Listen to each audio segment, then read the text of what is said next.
Hello, hello, and welcome to Keep Calm for Moms, where we talk about what it means to parent the next generation with grace and ease.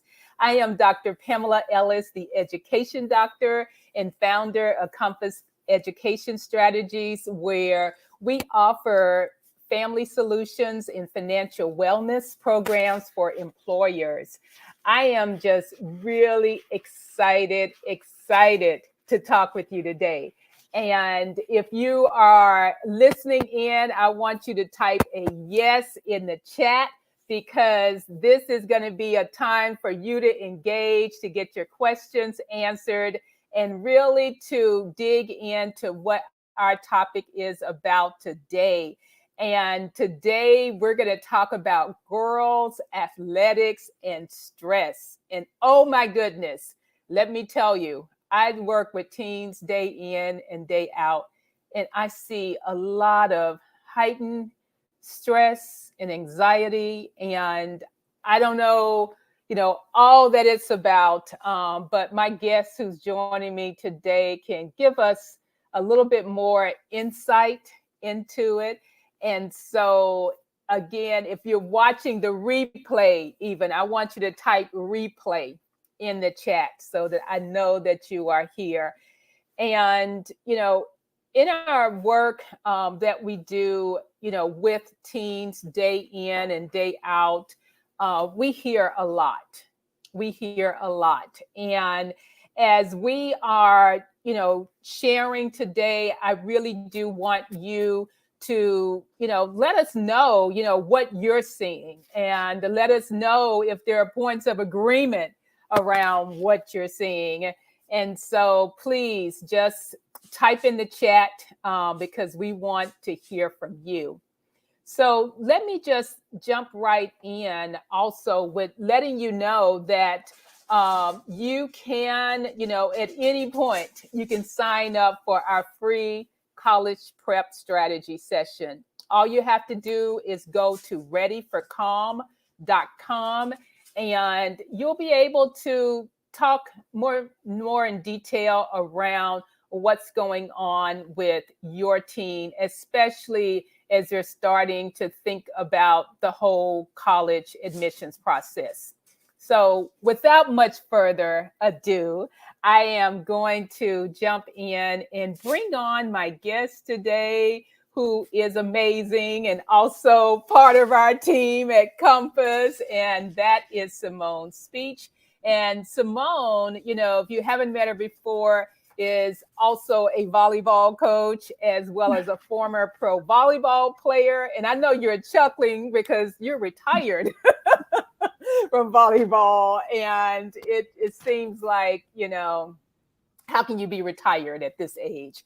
But Symone, come on and tell us a little bit about your story. And I would say, if you can even just share for our audience a little taste of, what it was like for you at this stage of going through thinking about playing at the next level. And then we'll talk more about just kind of what you're seeing now. So please share. So good morning, everybody. Just a little background with me. So I started playing volleyball at the age of 14 at First Alliance Volleyball Club. And then I went on to Georgetown University where I played 4 years of volleyball there. And then after that, I went on to play 3 years of volleyball professionally overseas. The process for both going to college and going overseas, they were both very stressful and a lot. And I personally felt very alone. Specifically in high school during the recruiting process, the recruiting rules were a little different when I was going through it. I would honestly say it was a little more intense in a way because you could be contacted by coaches and colleges earlier. And so my first year playing volleyball, I got my first recruiting letter in the mail and my recruiting process started then. And even now, whether you're, playing athletics or playing sports or not, the recruiting process starts now. Yeah, yeah. Now, what are you seeing as far as, when girls are starting to get recruited in volleyball? How early is that starting these days? So the date in which coaches can actually contact players is like June 15th after their sophomore year. And so anything before that is kind of like prep. So you should have your videos going, you should have the schools that you're interested in, have an idea of where you want to go. Because by the time coaches start reaching out to you, it's a lot easier to manage the contact because you can filter out who you want to talk to and who you don't want to talk to. Right, right.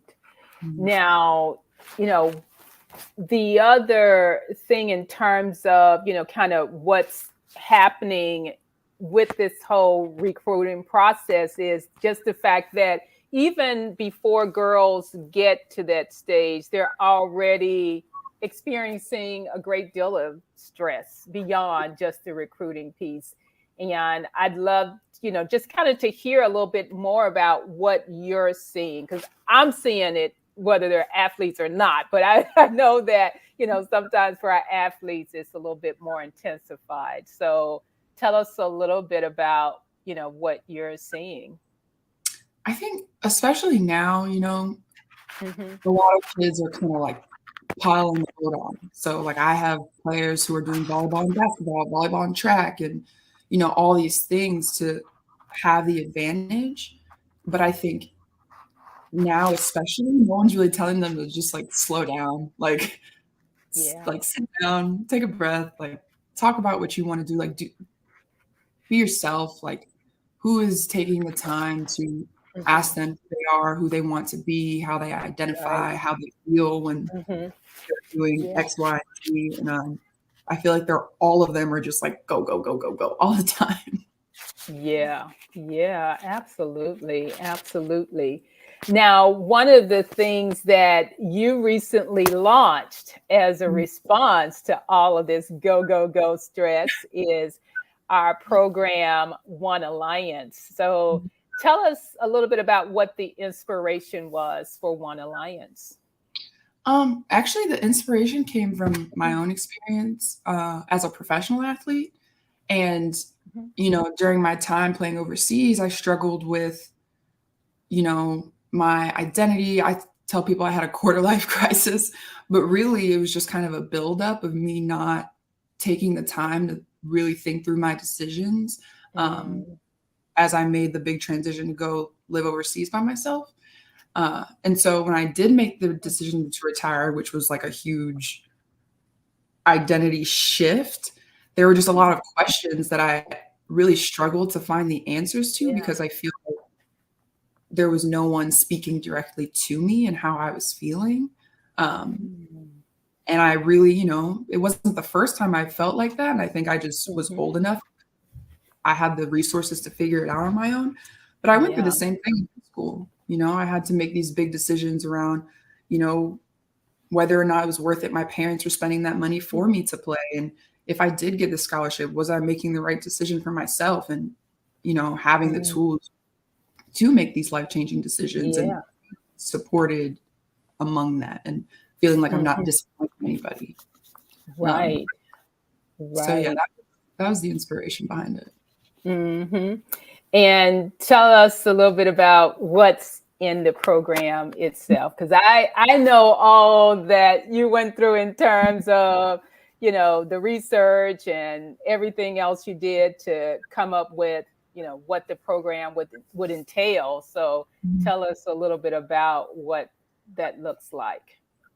So the program consists of just a lot of conversations around topics that I felt like I did not have enough of in high school and even, overseas. And so I firmly believe that it is important that girls or athletes in general have a strong sense of their identity outside of their sport and learning how to compartmentalize and realizing that even though, things are separate, everything is connected because that one person is involved in all of it. And so if things are not going well at home, things probably won't go well in your sport either. and being able to like maintain and take care of Yeah. yourself, especially. Mhm. And so some of these conversations that we're having are surrounding identity and Mhm. self-care and body language and attitude and relationships, maintaining relationships, Mhm. um, things like that. And, you know, it's definitely more focused on the student or the athlete that I'm speaking to. They're definitely more so guiding the conversation. And I'm there just to, you know, give my tips and resources, um, Yeah. be professional on that side. But I want them to feel confident in themselves, and everything after that is, you know, a perk, because as long as you're confident in yourself and you know what you Mhm. do and don't like and how to manage your stress, Mhm. then it gets easier after that. Yeah, yeah, absolutely, absolutely. I see a few folks joining in, and I just want to say, as you are joining in, if you have a daughter and playing a sport, I'd love for you to type in the chat, what sport, your daughter plays. I know, like you said, Simone, girls are doing more than one sport. And sometimes, they're doing basketball or, softball, and still, even though the girls that you're working with are volleyball players, it's all the same in terms of needing this kind of mental wellness support Mhm. is kind of how I would term it. Now, what are, body image is a big topic. And Mhm. I mean, I'd love to kind of take a peek into one of your sessions around Mhm. body image and just, kind of share a little bit about what is that conversation about? What does it include when you're talking about body image? So that one's actually, that's always a really sensitive topic.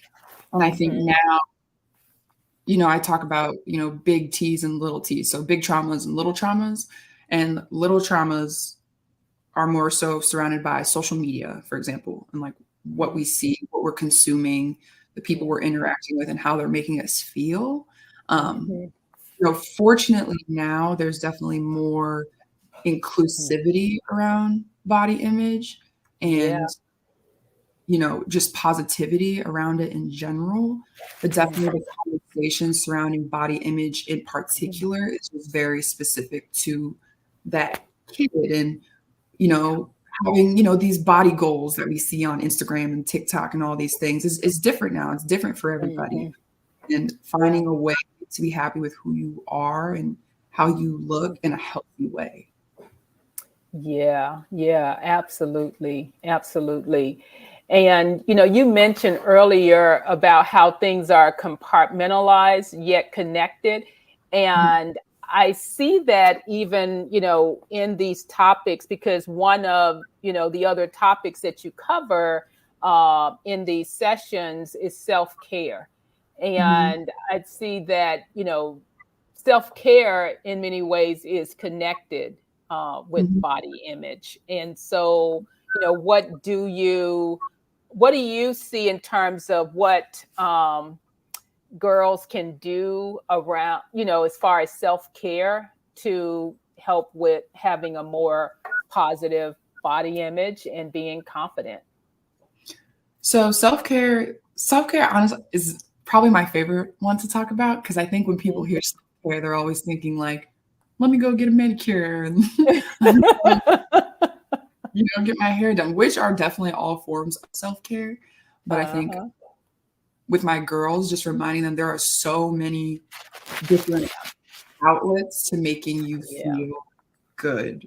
And that's really what self-care is.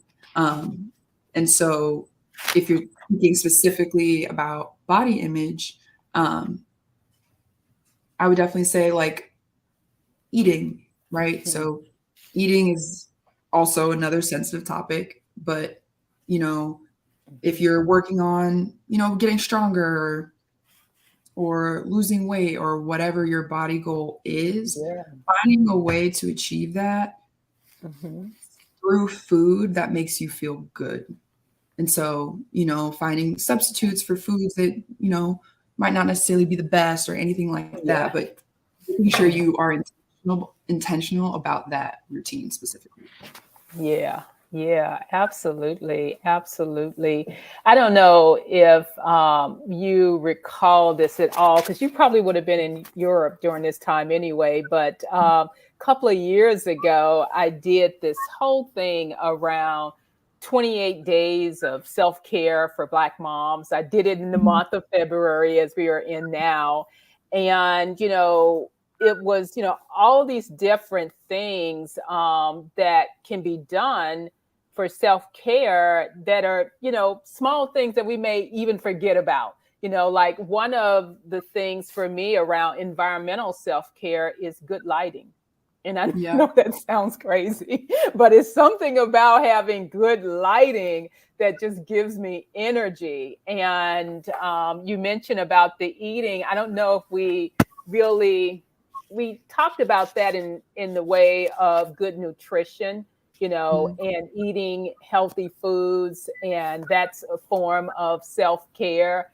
And so, Mhm. yeah, I like that in terms of just thinking about those small ways. And it doesn't Mhm. have to be something grand or something necessarily that costs a lot, Right. as far as some of like a full long spa day. It Right. doesn't have to be, it could be something really simple on a daily basis. Yeah. So, yeah. I think What also were you going to remembering say? just not being so hard on yourself too. I think that's a Hmm. big, like, Yeah.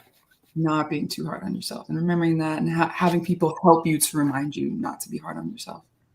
Yeah, absolutely. And I think that speaks to the relationships, Mhm. and, having those healthy relationships that support good self care and mental wellness. One of the things I often see, especially in my girls as they are in 10th grade and making that transition from ninth, is, just this whole friend thing, and having friends, and sometimes changing their friend groups altogether around that time period. And I wonder, kind of what you see in terms of performance when maybe you're not friends with your teammate, So and, kind of when that may come up. yeah, no, that definitely comes up a lot, Hmm. especially at this age, you're changing, Yeah. you're growing, so the people you surround yourself are gonna change and grow too. And so right now, even with my own team, I'm really trying to instill in them to not react too Yeah. quickly. And so, Oh, especially in yeah. sports, like things happen, things are said, and it's gonna Hmm. happen, past high school into college into adult life, but Yeah. teaching them how to, one, be respectful and Hmm. responsible, whoever they're interacting with, but also being mature and confident enough to Yeah. say, "Hey, like, this is what's going on. This is how I'm Hmm. feeling. You said this made me feel this way. How do we move forward so it doesn't happen again?" But not Yeah. immediately get emotional about it. Yeah. Mhm. I don't know. As an adult, I sometimes get flustered with having difficult conversations. And I can only imagine, you know, um, asking a 15-year-old to have a difficult conversation like that. But that's really what you're teaching is, how to be okay with those difficult conversations and giving them the words to actually have them. So, Mhm. yeah, yeah. If you could think of, an important tip to leave with our parents, and something they should know as far as supporting their daughter's success on and off the court while they're in high school, what would Mhm. that be? Oof. And I hope that doesn't put you on the spot, because we did not talk about that beforehand, but it just came to mind. It's a good question. Yeah. I mean, I wanna say patience, but I feel like that's just Yeah. teenagers are hard, relationships are hard. And so, yes, patience, but I would also say to just think about what you would want or what you have wanted to be different when you were that age and when you were Yeah. feeling frustrated and emotional and didn't necessarily Mhm. know why or what to do. That Yeah. feeling of wishing you had somebody to just like listen to you and Mhm. just listen. Because I feel like a Yeah. lot, especially now, we don't listen to each other anymore. It's not always about Right. giving advice or feedback or criticism. Like sometimes Yeah. they just want somebody to listen to them so they can just get it out. Yeah, yeah. That's great advice. And it actually reminds me of a time when Vera Grace, my daughter, for those of you who don't know, when she was a teenager, I just remember her kind of lashing back when I she had shared something with me. And yes, I thought I was listening, but I really wasn't listening because my response was to try to fix it. Right. And so that's not what she wanted. And Mm. so that was really not listening to her. And I just remember her, kind of, backfiring with, stop it. I don't want you to try to fix everything. And I was like, whoa. I Mhm. didn't expect that. I thought I was being helpful. And Mhm. so I hear you with, listening, and listening can just be not saying anything and not trying to fix it, but letting them share, letting Mhm. them talk. And that's a way that they can feel not only seen, but also heard. And that's really important too, building that confidence to let them know that what they have to say is important. Mhm. For sure. Yeah. Absolutely. Absolutely. Well, Simone, thank you so much. So, see, this wasn't as painful as you thought it would be, right? Great. Great. So, I am definitely looking forward to you coming back because I know you have been writing some articles and other things that, really speak to our girls and, ways that we can support them through their high school years because there's just so much with all that, is going on with them, in terms of their relationships and the stress, the time commitments, trying to do academics as well. So it's just a lot. It's a lot on their plate. And so we want to make sure that we're giving our, listeners the tools that they need to really help their girls be successful. So Yeah. thank you so very much for joining in. Thank you. So I want to also share, in closing, to reach out.